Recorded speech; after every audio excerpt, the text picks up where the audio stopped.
some papers, and then we chanced on the challenge and we decided to take a shot at it. Okay.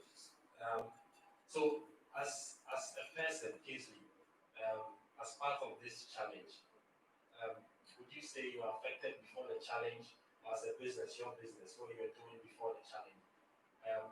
How was it as compared to then entering the challenge?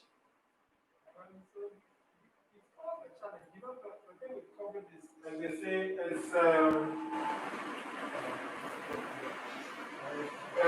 was in a way a boom in quotes for the tech space.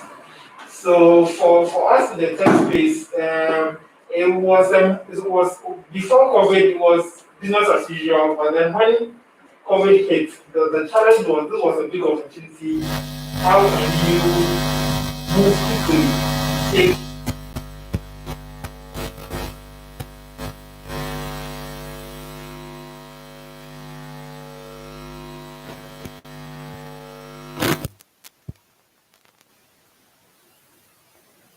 This question goes to Derek. Derek, so with the issue of there's a pandemic and people need to create innovation, and not just innovations, but it must be timely.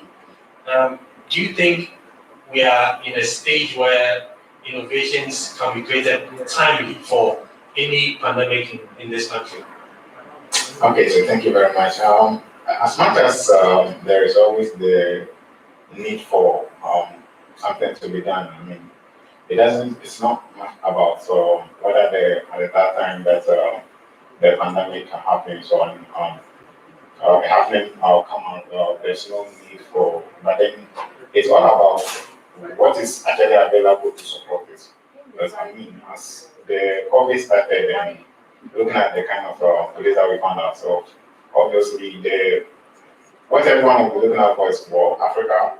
Obviously, have to look up to the rest of the world for some form of assistance. But I mean, it didn't happen. So it happened in such a way that there were already people around. There's enough support for whatever you wanted to do. In as much as we were available and we are ready to do something that can bring some sort of solutions to what was happening, it was there. So I mean, for times times are bound to the events, and the kind of event that happens is something that affects humans.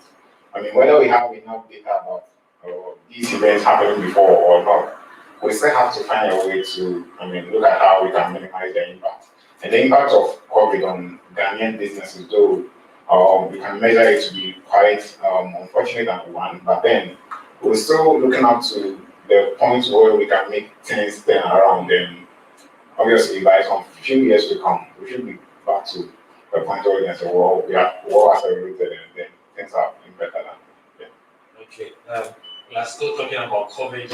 And so my question to Brenda would be, so there was a pandemic. What informed your decision to come up with that innovation? There was a sudden need for people to cover up, to protect themselves. And I was already in the apparel industry, so trying to come up with a mask that works wasn't that difficult. I mean, I tried trial and error. I finally came up with a design that I was happy with. Yes, and then I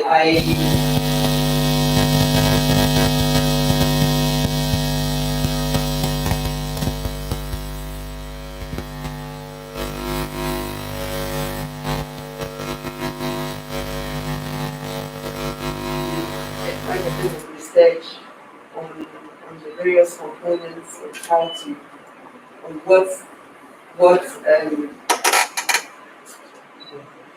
which components would make it as viable as I wanted it to be. So I came up with a loose grip, which I had to, then the borders were all closed, no imports, nothing. These are things that you can easily import from China, and they're actually available now. But I had to come up with my own innovations. So I managed to find a way of getting my own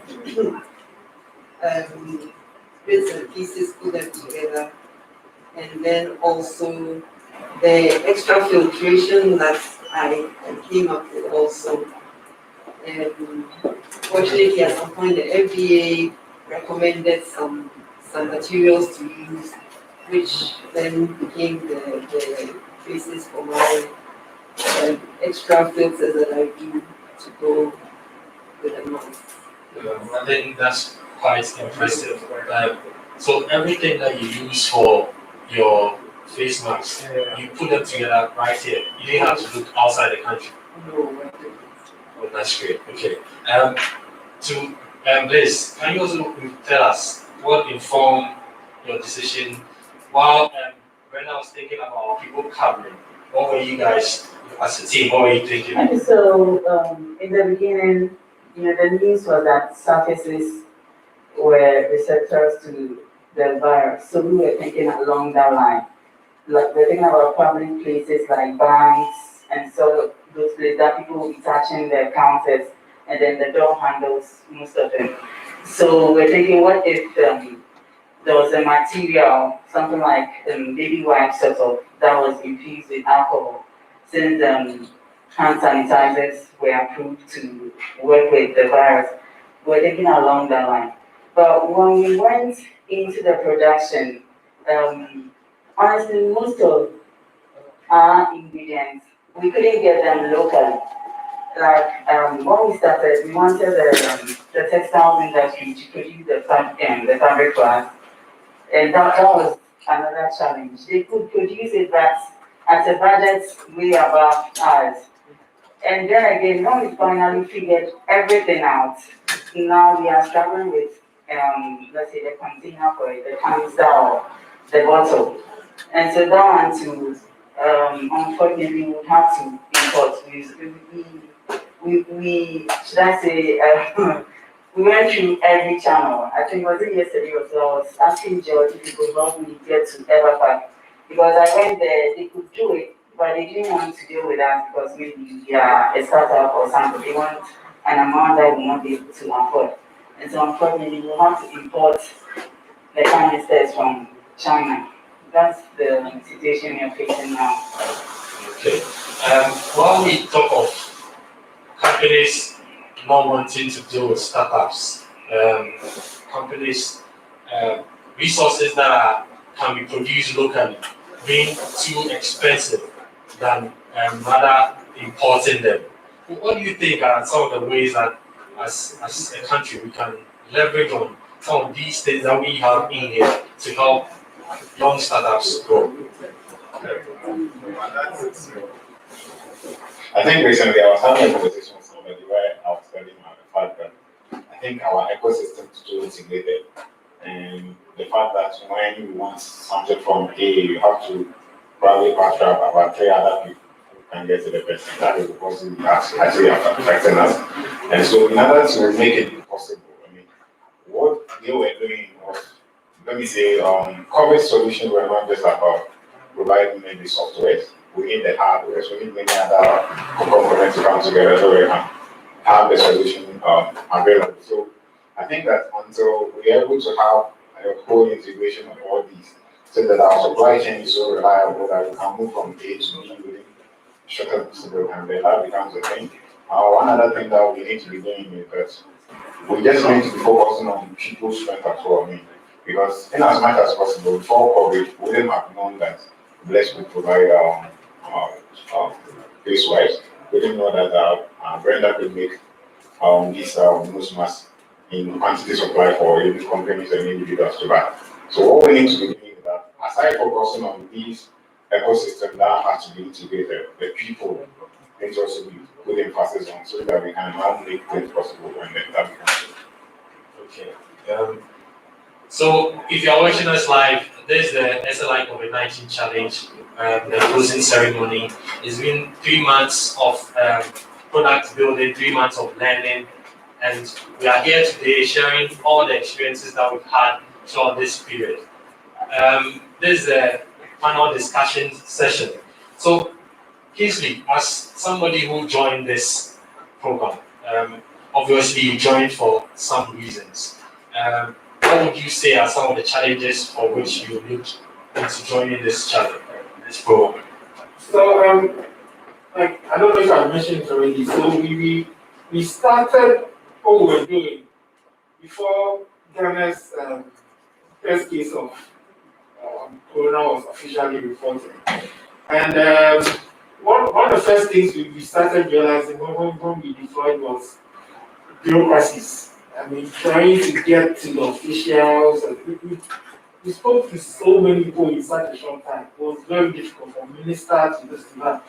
So one of the key things we're interested in here, coming through the SLR program was hoping that maybe with your um, connections and your contacts, it will be easier to get into some of those cases. Because sometimes some of these things drive on relationships. So if you are going through another organization that have that relationships already established, then it's easier to open some of those doors. So that was one of the key reasons for joining. Okay. Brenda, in your submission, you made mention that you got your resources, everything here. It looked like it was much easier for you than Kingsley. Is that the case, or did you face any challenge? Well, much easier in the sense that maybe actually getting the product going and into production. Yes, maybe it was easier than what you did. But once production was going on, I now found that I was competing with a much larger factories. So that was a bit of a challenge, it's still a bit of a challenge. And when you're able to operate on a larger scale, obviously it's your costs are reduced and you can offer more competitive prices. So even though this whole challenge got me onto a whole production line kind of operation, which I was not doing before, which was a huge benefit.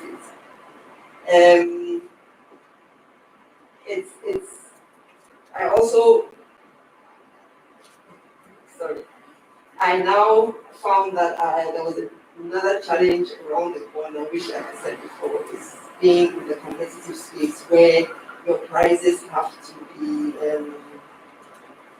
competitive to be able to bring in the kind of orders that the larger manufacturers are able to bring in.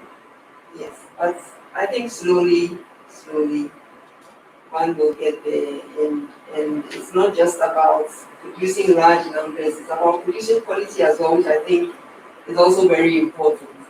It's very important to establish that quality thing so that as you grow, that stays with you and makes you even more competitive, not just locally, not just regionally, but globally. I think that is the only way that we can break out as a country on the global market, is to produce quality products. So I think, yes, more has to be done to support small industries, because we can only start from the bottom and work our way up. It won't just happen. The apparel and clothing industry won't just develop overnight.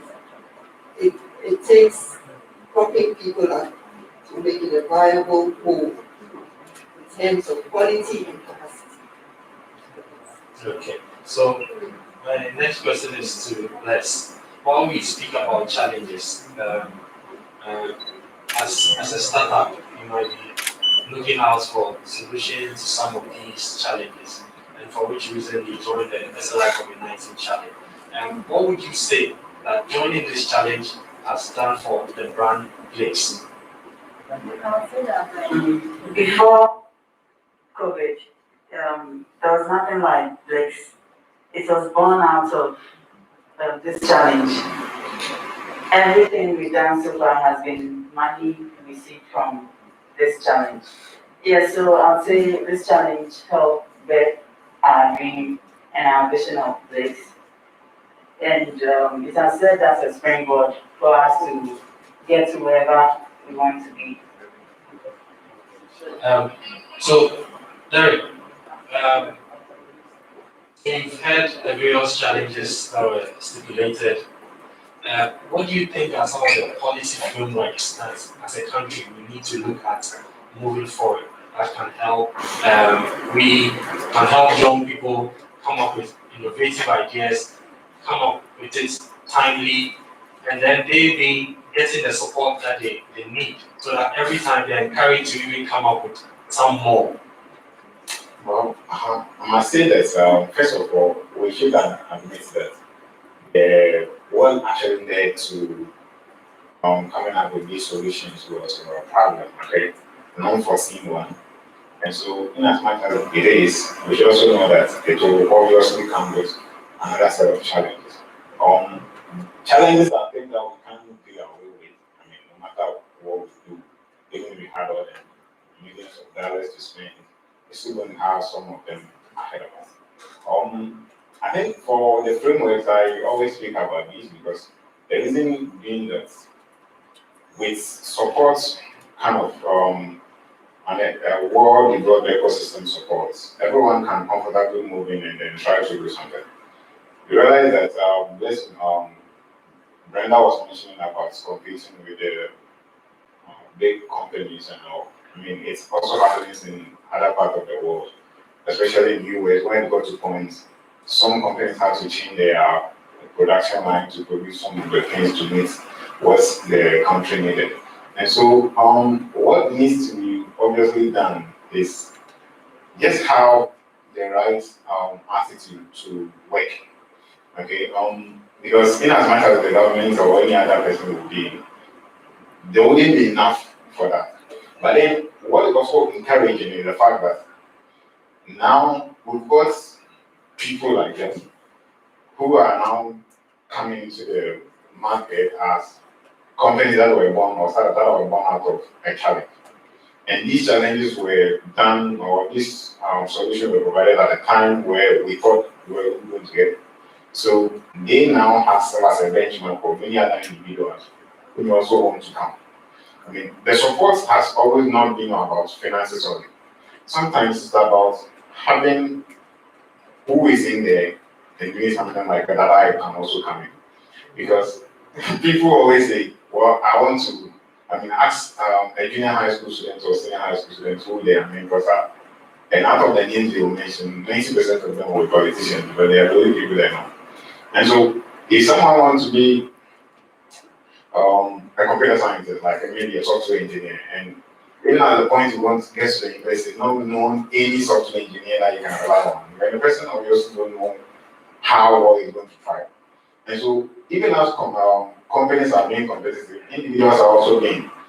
If you don't have somebody you can go to guide you, then obviously things become difficult. I mean, when Ghana Tech Lab started this whole thing, initiative, we've now got people who could support, like Kingsley mentioned. Like coming in, he knew that he could rely on some contact. So obviously these people were there. And he go to this person that person can help you. With a lot of understanding. All the sessions that you've gone through by now have actually contributed to what you never knew. Brenda also mentioned the fact that he didn't even know that, well, maybe there could be a challenge like this. But going forward, realize that, oh, well, there's something ahead of me. Because I mean, those are things we are going to be exposed to a number of times. So I think for them, it's a very good thing that it has come for them. It will also help other people to come in. As for the frameworks, we developed them, it's laws. The regulations need to be there. Okay, this time around, anytime there's a problem, let's rely on our local people. There's funding like this, there's something like this, come in and let's work. If you're able to do it, then you take it super. Great. So, Kingsley, from Derek's submission, he made mention that challenges are not things that we can do away with. They'll always be with us. Coming into the SLI COVID-19 challenge, I'm sure you came in with your challenge also. Which challenges do you think that coming into this program has maybe curtailed or has done away with for you moving forward? I think one of the things that was very helpful with this was, well, first of all, during the program, things were changing very fast. I mean, every week the president gave an announcement, you could change your product. Lockdown meant something else. We came out of lockdown, priorities changed. So you had to be very flexible in what we were doing. At the point, I had a discussion with some of the people. We took a step back and we took another look at what we initially brought in. Retweak our focus to be able to make it flexible enough to, because it looked like the the landscape was shifting too quickly. So if you realize that our product, if you made it very static, just all it took was one announcement from the president and our product to be relevant. So we had to take a step back and look at our product offering again and make it flexible or resilient to the shifting sands. So that was one of the things that really helped us. It helped us to develop that flexibility into our model, and then we're able to, now we are okay, we don't care what they do. We have a system that works regardless. Okay. So, Brenda, we heard from Derek that the real sessions that you went through during this whole program, how would you say these sessions have helped you and your business moving forward? There were various, there was the mentorship sessions and then there was the training sessions as well. I must say the training sessions were very helpful in that they helped me look at my business more as a business and to critically examine all the components and how they were faring and whether I was making a profit or a loss, looking at my costs, looking more analytically at the various components of the business. And it helped me also plan ahead and also plan in such a way that I could figure out how many more people I needed to employ to get to a certain level and all of that. It just made me look more analytically at the business as a whole. The mentors were also very helpful. Anytime there was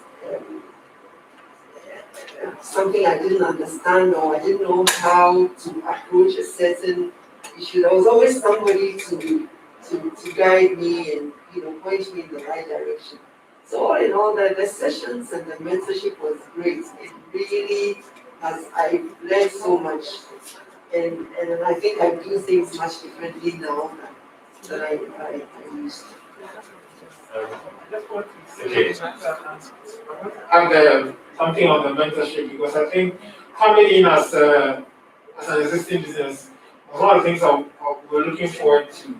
And so we carefully pick our mentors to people who had because of what I already mentioned, we wanted contacts into places and also people to help with financing and how to structure for financing. So getting access to people like that in Northwater and some other places was very helpful. The discussions with them was really helpful in structuring for investments and things like that.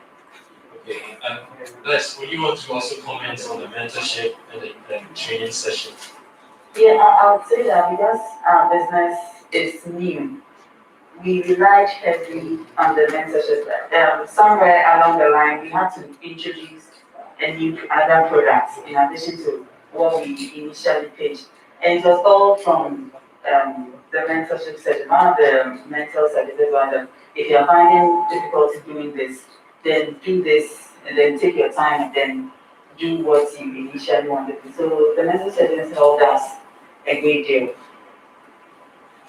Eric, there's one thing with building and then along the line you get support, but there's another hurdle of sustenance.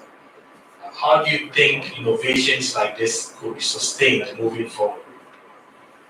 Okay, so let me just take from what Les just said with regards to what she was doing initially and then what actually came as evolving as they were moving on. I mean, within the business context, we all know that we can't always rely on what we started with. As time changed, we can also be looking at some new technique that you can be adopting, and then it helps you to grow up. And so we mentioned that this was an event that happened and it's so in place.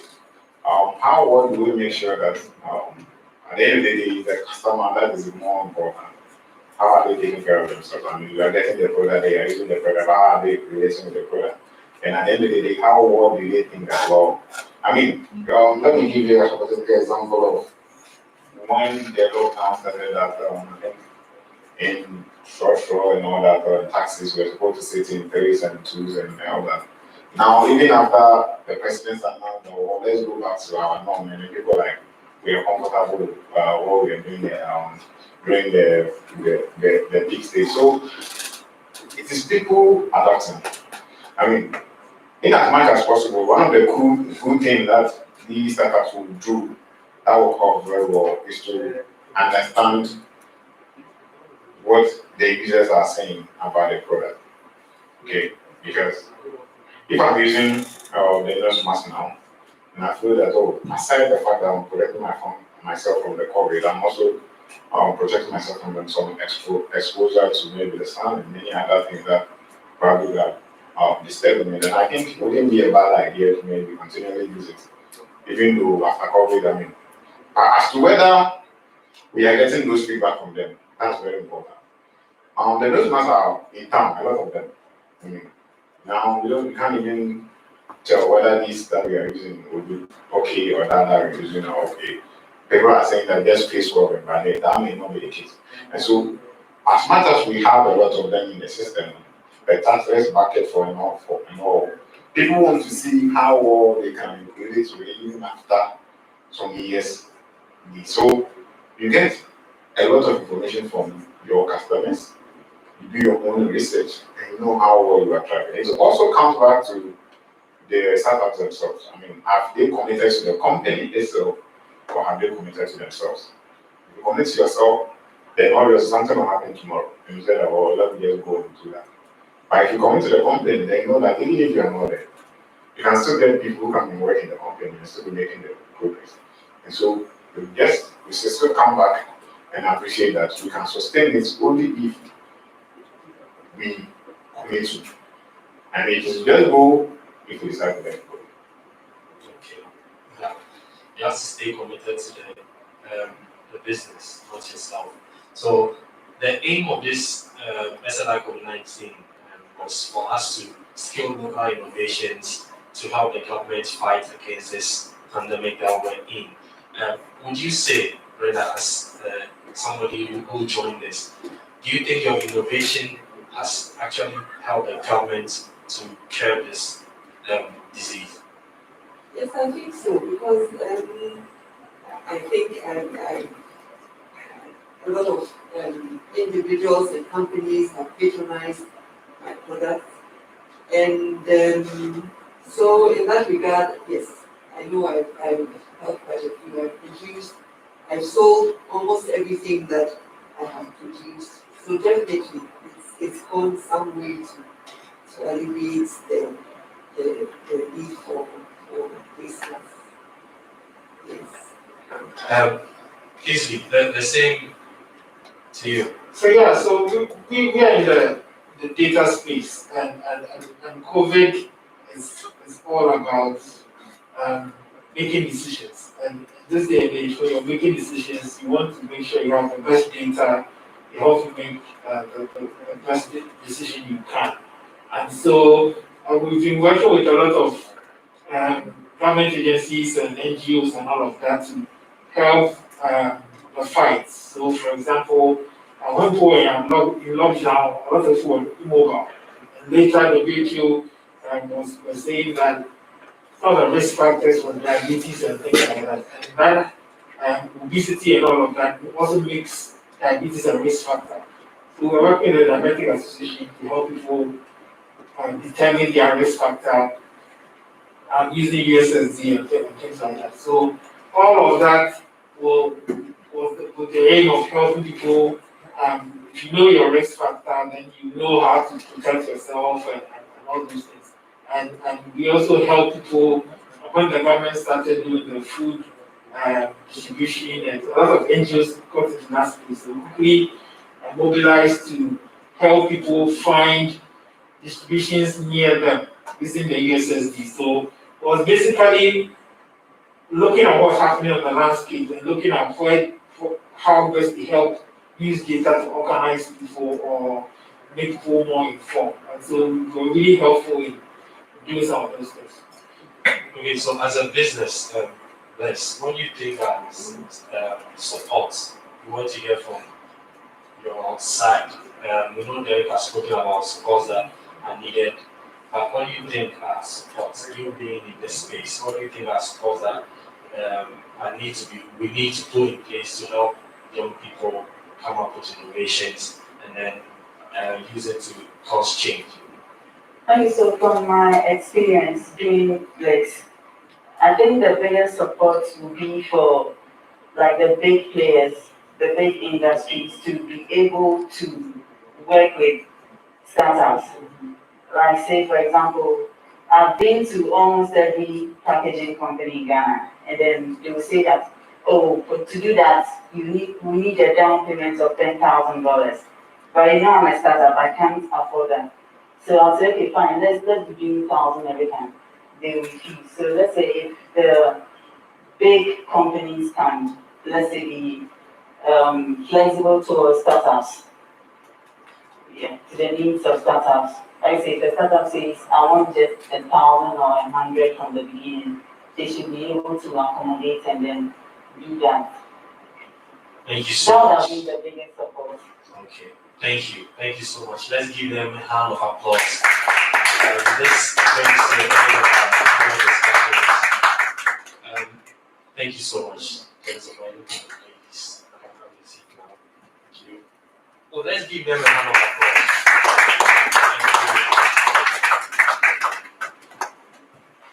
So the next stage will be for the real startups in our Sli Covid-19 challenge to come and present what they made, just a short and brief one, come and talk about their products, where we can find it, and all of that. So I think we'll call Brenda again. Brenda, you have to come back, so don't take off your mic.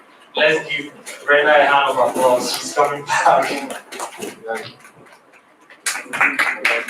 So let's give her a hand.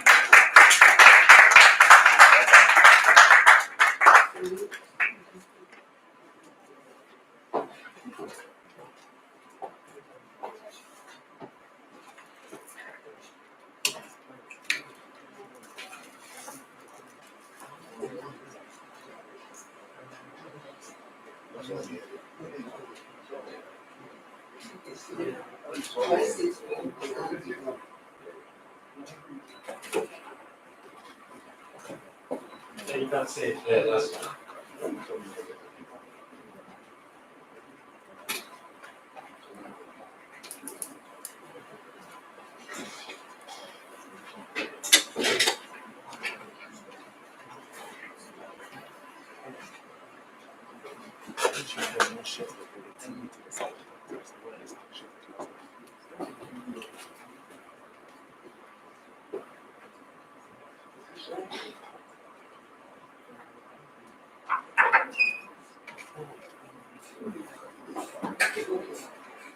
So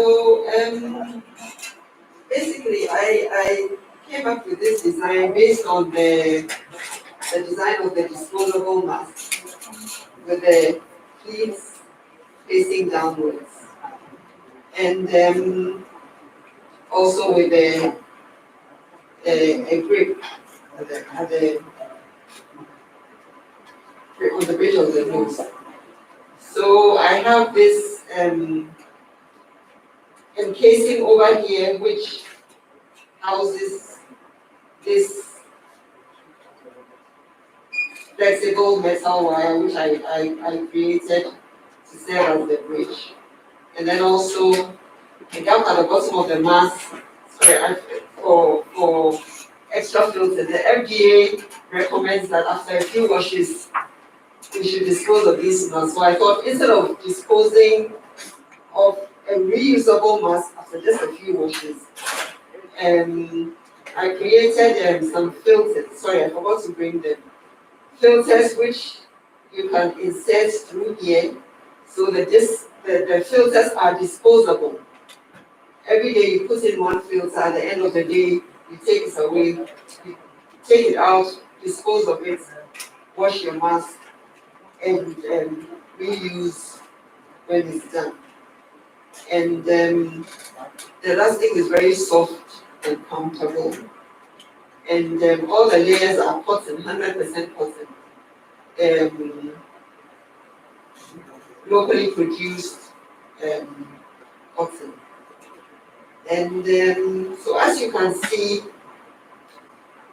the product is patronized by both individuals and companies. Most individuals just go for I do two shapes. The shaped ones that are like that, and then also the pleated ones. And companies who require branding, we do that. All these are branded. And then also I recently came up with these embellished ones because the social arena is opening up again. Weddings are beginning, so people like to dress their masks up. So that is also available for social events. Yes, and then some people make orders for their private parties and engagements and stuff like that. So, yes, and then I do African print once as well. Yeah. So, yes, basically that's my product. Thank you.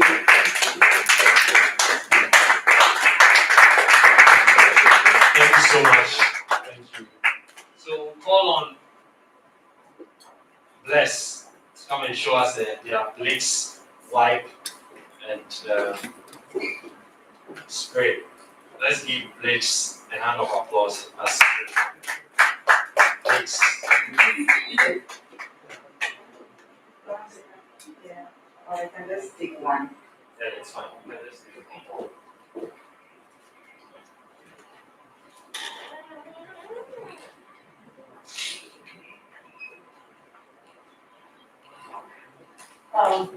Hello once again. And so for now, this is what we have on the market approved by FDA. The wipe looks like a tea roll, but the material is not paper. It's Stanley's non-woven. And then it comes in a canister, then you take it at the top. We are having serious challenges getting the canister for it, so we couldn't bring it today. But this is what we have on the market right now. Now this solution is the solution that the white will be soaked in. So the idea was to make this and then the white one. But because of the challenges we had to separate it as of now. So this one, you have to spray it and then wipe it off from the surface within 15 seconds. For now, it reacts with some paints. That's what we've noticed. It's 75% alcohol. And it's got some glycerin in there. It's got hydrogen peroxide as well. So this is what we have right now. It's currently in mass mats, and from next week it will be in Citibia as well. Currently, our biggest customers are the banks. We've had UMB, Access Bank, and Bank of Ghana patronizing our product. They have been our biggest customers, but they order in large quantities. And we've had individuals patronizing as well. Currently, we are out of stock, and we are trying to work on our formulation. So, yeah, that's it. Thank you so much, Bless. We'll quickly call Kingsley to come up. Kingsley, you need a screen, right? Okay.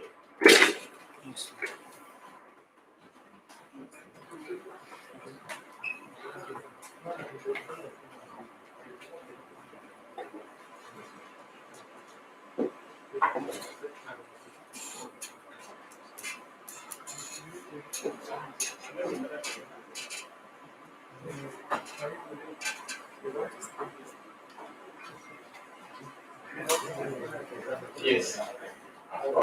You wanted to set up. Amen.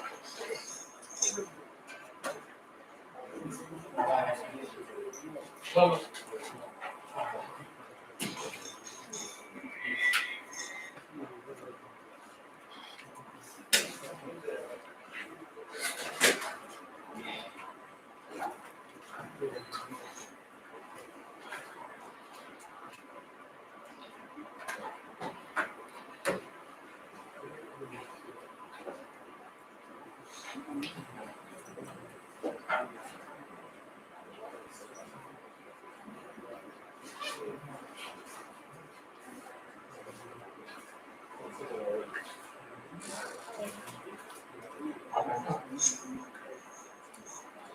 okay, so while we set up for Kingsley, let's welcome Solomon to come and present his innovation. Well, let's give Solomon a clap.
So good everybody once again.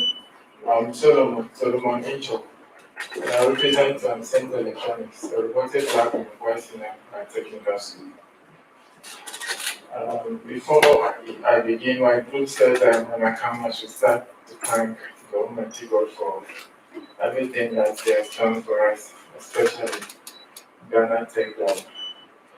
We are in a team of like 15 students and then 3 teachers. The 15 students, 5 of them are girls and 10 are boys.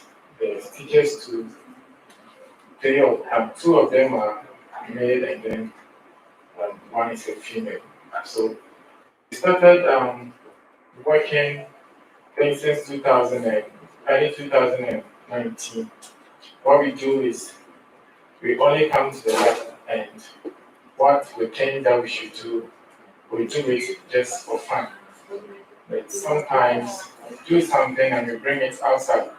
People say that they want some in the office. I think the first thing that we did was we went for the National Science and Maths quiz, and we realized that the bell that we were using, we were having some problem with it. When one person pressed the bell, and another person also pressed, they can't identify who rang his bell first. So we came up with our own site that if one person press one bell, it's easy for the rest. It's only the quiz master who can reset the bell. And it solved that problem for them. We only did it in the lab and then we presented it for a SciTech fair. Then the science coordinator asked us to do one for them, and other teachers also expressed interest in it. Then from there, we tried to do this dustbin that we have here. I think having some challenge with it, but it's working. We also did this one just for fun, and recently Prime Time also called us that if we could do one for them.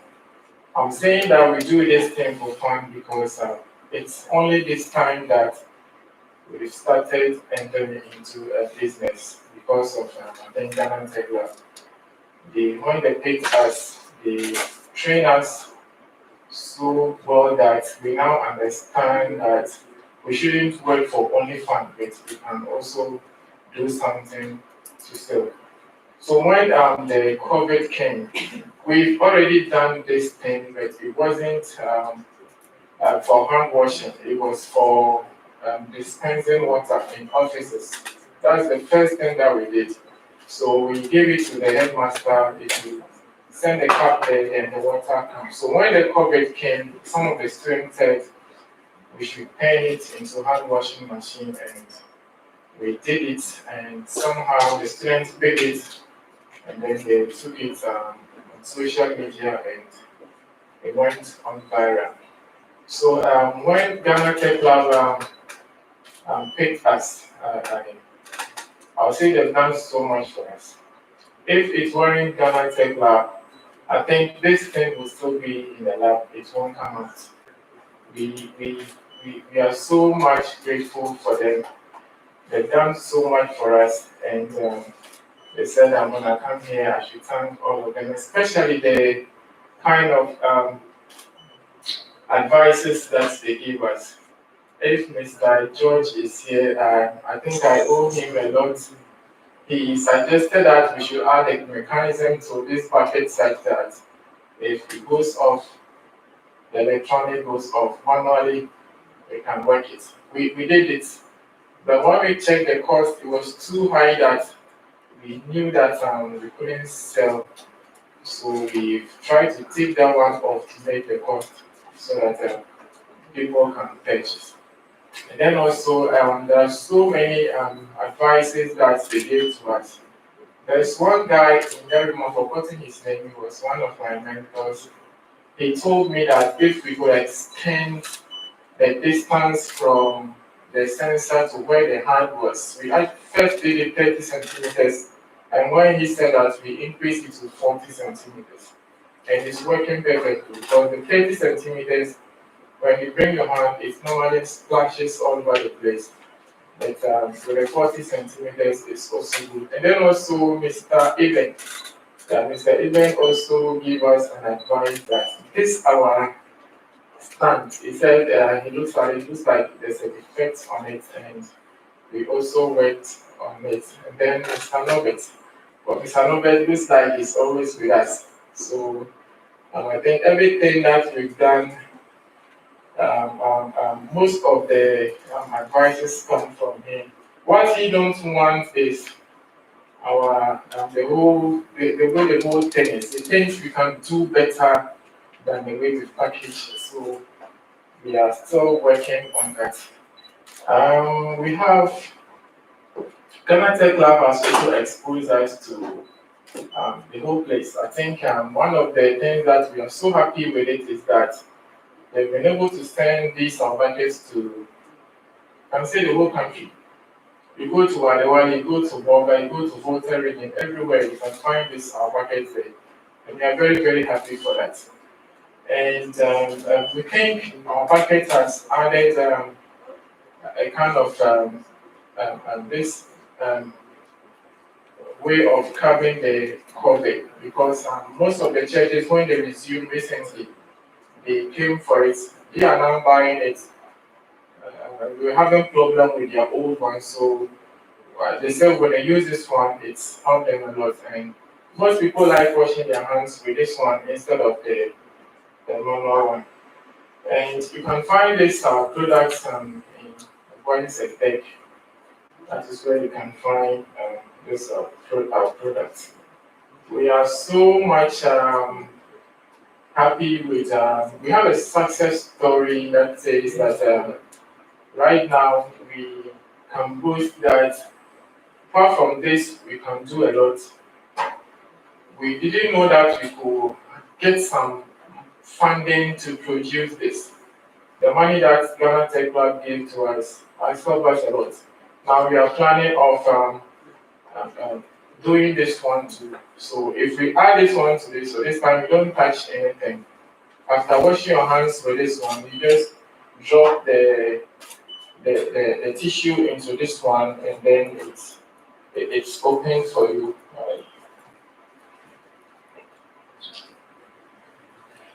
I think when we got it here, it's working all right. After this, I'll check what's wrong with it. So this is what I want to say. This is the touchless hand washing packet that we did. We use an electronic.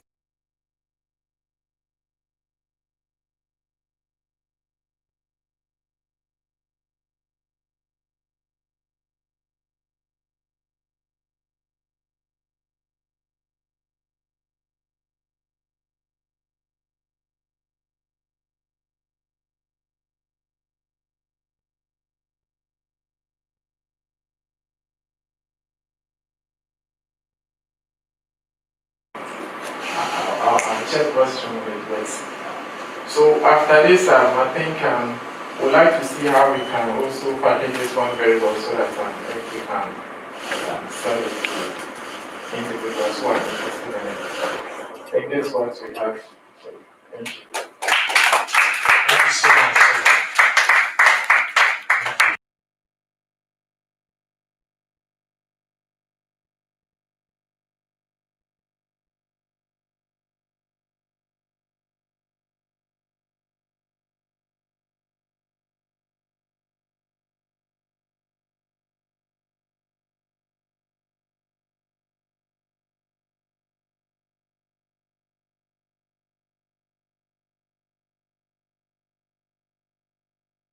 The test kit.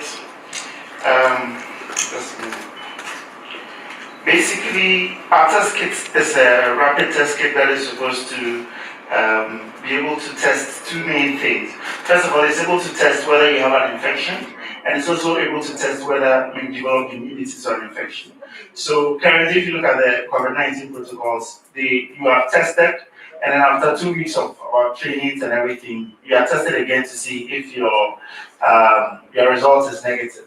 But currently, the world is moving towards, instead of testing you to see whether you are negative, you are tested with an RDT to see whether you've developed antibodies to the infection. If you heard people talk about antibody passports and everything like that, what it simply means that we want to test whether your body has been able to fight against the infection somehow. And if it's been able to fight against the infection, you need to have developed some antibodies. And when you develop antibodies, it simply means that one, you are not infectious, so you can move about without the mask. You're not likely to infect somebody, and you're not likely to get infected once again. So that is what we actually developed. It is so basically we took a laboratory made virus basically, and then we coated paper on it. I'm trying to open it, but yeah. So we don't worry, it's not infectious. So this part actually contains a little bit of the virus itself. And so you take your blood sample. There are 3 types of blood samples you can use. You can use normal finger prick, so you can just prick your hand, and then the blood that comes, you put a drop here. Or you could take your normal blood sample, spin it, and then the clear yellow part of the blood, you could take it and then use it. It could either be blood that has clotted or just fresh blood. So when you put it there, it travels this way, reacts, if there are antibodies to the virus, basically it reacts to the virus that we have coated here, the recombinant proteins that we have coated here. And then it also travels, it's just like a pregnancy test. When it gets here and there were antibodies in your blood, what happens is that it would react with what has also been coated here, and it would give you a pink line on either C or G. If it is CG or M, if it is M, it means that you have IgM, which basically means that you have a current infection, so you currently have COVID. If there's a pink line on the G, it means that you have a past infection. Right now, you developed immunity to the virus, and for now you are fine, and so you can go home, you can move about or anything. There's a C, a control in there that tells you that the test works or not. So if you do the test and then the C doesn't show, it means the test doesn't work. Where the C shows, it means that the test worked perfectly. There are a few individuals where you find both C, G, and all of them showing. It simply means that you have the infection right now, but you started developing antibodies to the virus. This is normal paper. It's a normal paper that have been pre-treated, and so we put all of them together. There are 4 different parts. We just laminated them all together, and there's a plastic casing that we put them in, and so that is basically what the test kit is about. Thank you very much. Thank you so much, Lord. So this is the SLI COVID-19 challenge closing ceremony.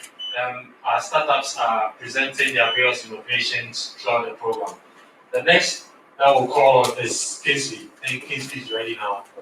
So Kingsley, take off.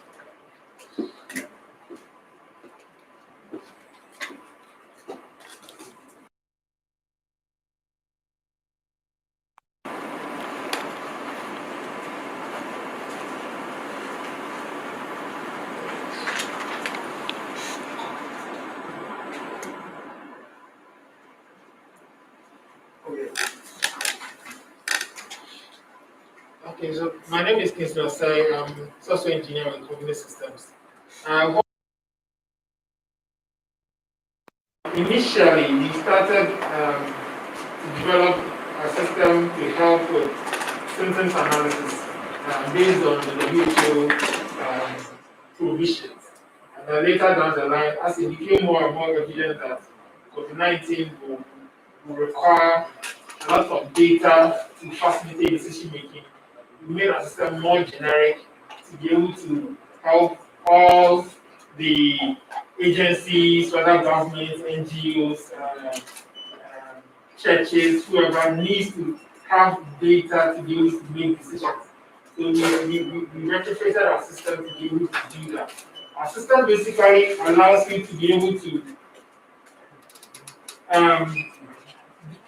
go into any situation that you need to collect data, design the data forms you want without being technical, and then deploy it in a channel that makes sense for you. So if, for example, you are a government Ministry of Health, and you want to know what's happening at every district hospital, you want them to be able to report to you on a daily basis what the situation is like. Someone that is designated to use maybe a USSD short code, all you have to do is go into the system, design what you want, and then the person just dial the short code you put in a password or something you want for them, and then be able to report that for this hospital. And also, you're able to tell them what you want them to report. So you want them to report on maybe number of cases that have this, number of cases that were made within this age group, and all of that. So you design everything you want and then deploy it. And then when they dial that short code that you assign, they will just come and then they will just basically answer the questions. Basically, that's all they have to do, answer the questions. And then when the results come, our system will basically do the analysis in real time for you. So you're able to know, for example, which areas in Ghana are presenting with this case, or which hospital, whatever you need. If you are, say, the tourism ministry, you want to know how the hotels are being impacted, you go in and you quickly put your questionnaires together and push it to all the hotel managers, and every day they are sending you information. So right in your office, you know what's happening on the ground, and if you decide that, okay, or if you want to know, okay, what's the current capacity of all hotels in Accra or in Ghana, you can check. So you can check by the date because they're reporting to you every day. So you have that information to be able to say that, okay, we have 200 people in our hotels as of today. If we say all hotels should squeeze, that's the impact, because you're making a decision based on the data that you have. If you have NGOs, a lot of NGOs started giving food to people. And the question is, where are the people who need the food? So we put in something for them to be able to look and down the short code and say, okay, I need food. And then you know your location. So the NGO can know that, okay, I get a lot of requests for food in maybe Gansuma. So when we go, we have an idea that a lot of people requested for food in Gansuma, and these are the localities. So we can announce, and because we have their phone numbers, we can push back an SMS to them that, okay, on Thursday we are coming to maybe someone Q club or something. And so it's easy to be able to organize around data. And we've been doing those who are doing peer research can also use it. For example, the Ministry of Youth and Sports wanted to do an impact assessment on the youth. And they're able to do something like that. They're able to deploy on various channels. So you notice that when we started COVID, the lockdown, a lot of people started moving to Telegram because of a lot of the churches and because of the large capacity of the Telegram groups. A lot of people were moving to Telegram. So we quickly modified our system to work on Telegram. So you could run your service through Telegram because a lot of people are on Telegram now. You could run it on web if you are dealing with maybe the CEOs of captains of industry and you want to know how it's affecting their business. You could quickly push a web form to them in their email and they could fill it for you and you have that information. If you are dealing with the ordinary people on the street who don't have access to internet, you can use SMS or you can use a USSD. So it's flexible depending on which people you are targeting. And for example, the banks, there's a new normal. You want you want to know how your customers are faring. You could please use a USSD and get that information from them. So whatever use case suits you, it's flexible enough for you to be able to do that. And so here are some of the analysis you could do. You could do a lot of spatial analysis on the map. You could see where the information is coming from and which areas are affected. You could do a lot of statistical analysis, bubble graphs, and all those. For those who want to dive deep into the data, you could do very sophisticated analysis on your system. And also, here are some of the things you could do. You could do because sometimes you could combine multi-channels. So you could do for the same survey, you could deploy it on say USSD and then also on mobile app if you wanted to do. Because if you're using a mobile app, there are some things you could do like capture GPS location line, capture maybe scan barcodes and all that. Maybe every hospital has a barcode and all that you want to scan. You could do that on the mobile app. So it gives you that flexibility to be able to do different things with the same platform and analyze all your data together. And through this, we were able to, initially we started creating a solution for Ghana. And then soon we realized that it's not just a Ghana thing. So other African countries were also interested. So we started looking at the possibility, talking with us about the possibility of going to other places. So we were able to get into some places. We're working with some consultants in Nigeria, Liberia, Togo, and then Kenya. And then also we are working with Sanamti University in Ghana, doing some medical research here. So and still looking to collaborate with a lot more institutions. So that has been our journey thus far, and we are still hoping to, COVID or no COVID, there will always be the need for data. So we are still looking to expand, add new features, add new therapies that we want to get into, and also go even in Ghana, go into other businesses, talk to other businesses who want to get data for decision making.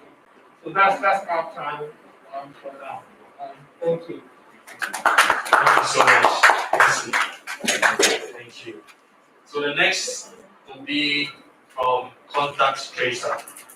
Sam is here to present for Contact Tracer. So let's welcome Sam with a hand. Let's clap for him as he comes up here.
Hi, good evening. My name is Sam. I am the project leader for Contact Tracer, and Contact Tracer, as the name goes, it's a system that we built specifically to help health authorities to do contact tracing, to monitor and to educate citizens on information about COVID. And so, health contact tracer, I would say, is a tripartite system, a tripartite technology system that brings together SMS, USSD, social media, and a web-based platform that health authorities can use to monitor the condition of individuals and a group of people.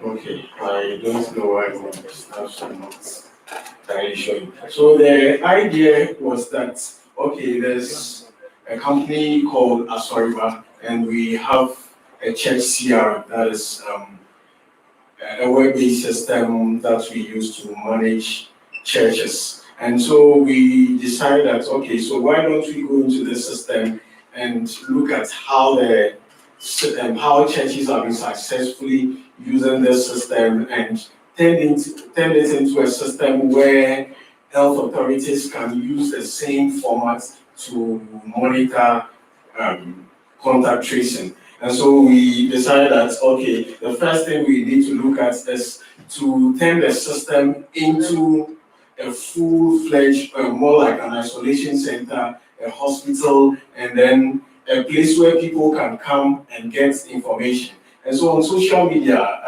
like Facebook, what we did was that we automated the Facebook Messenger, where when you go on Facebook and you look for contact tracer,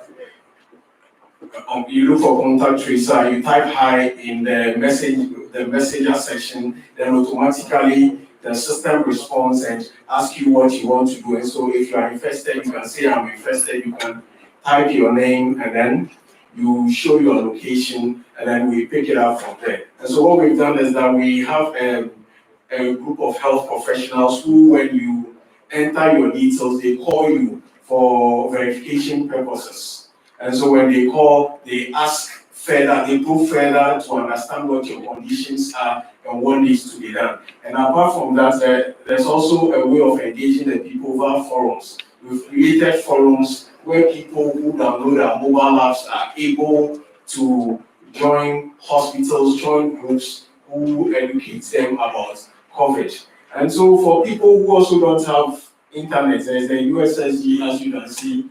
When you dial *800 *19#, you get a prompt and you can follow to register.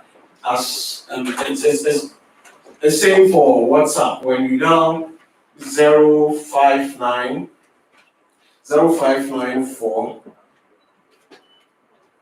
yes, when you dial 0594 946 949.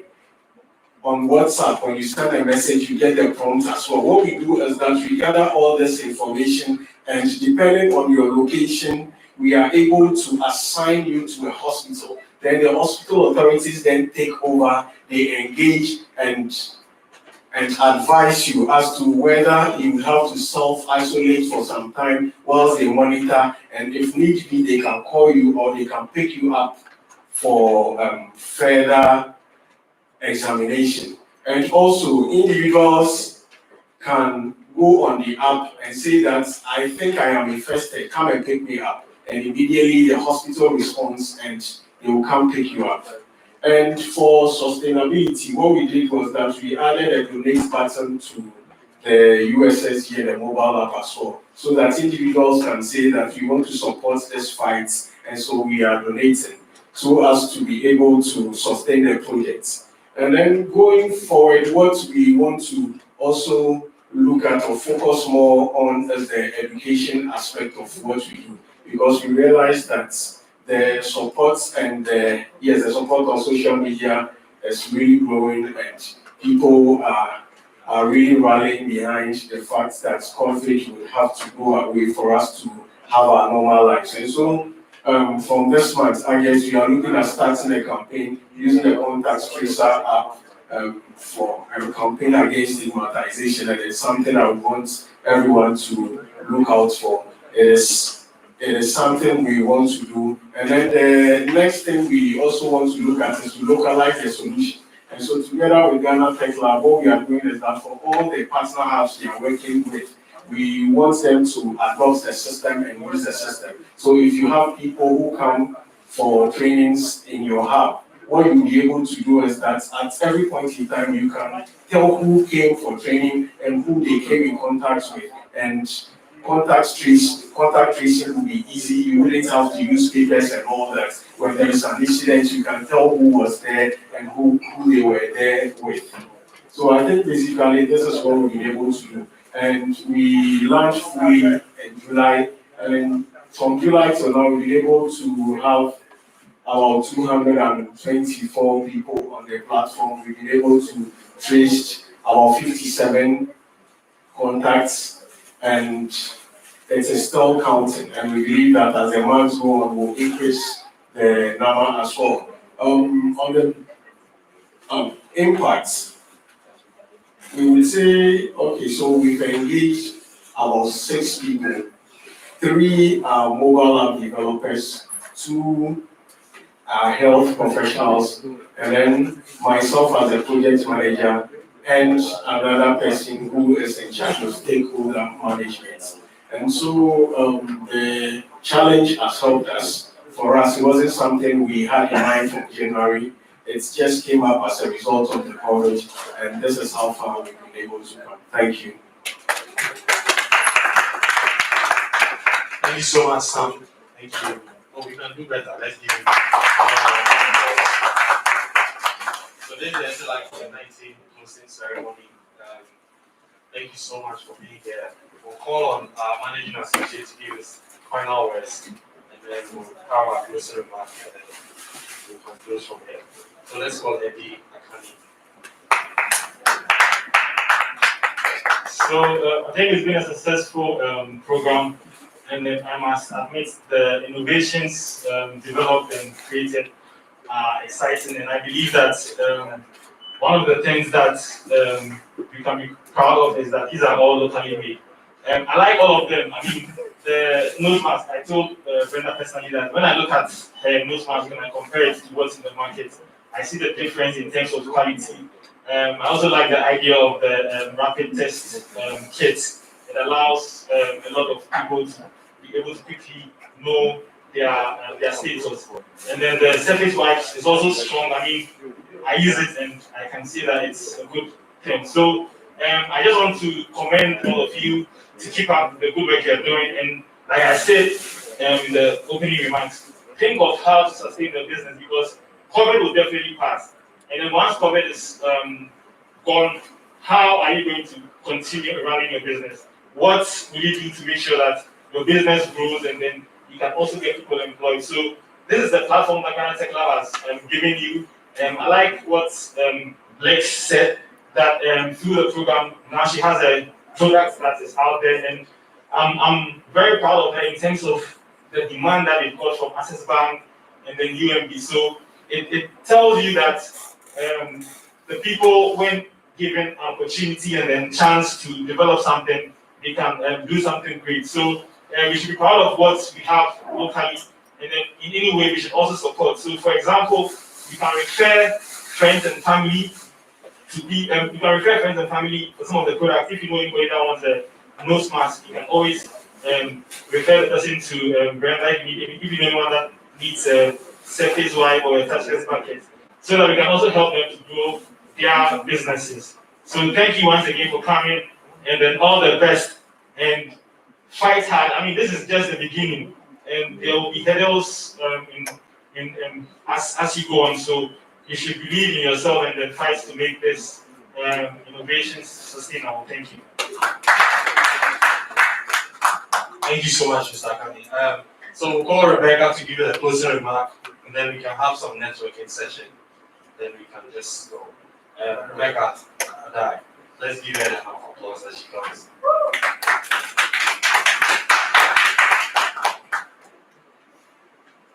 Okay, so on behalf of Ghana Tech Lab, I would like to say a very big thank you to God Almighty for making this a success. Also, I'd like to thank our partners, the Ministry of Communications, the World Bank, Young Africa Works of Mastercard Foundation, MEST, also for making this possible. I'd also like to say a big thank you to everyone who made it to this program, and to the SLI winners, kudos for making an impact during this pandemic. To the management of Ghana Tech Lab, we say Ayiko for bringing such an initiative. Thank you all for coming. God bless you. Enjoy your evening. Thank you. So there are some finger foods at our park. You can make some and then just have some chats. With the startups, we will have some short videos and interviews of you before you leave. Thank you so much. Thank you all for coming.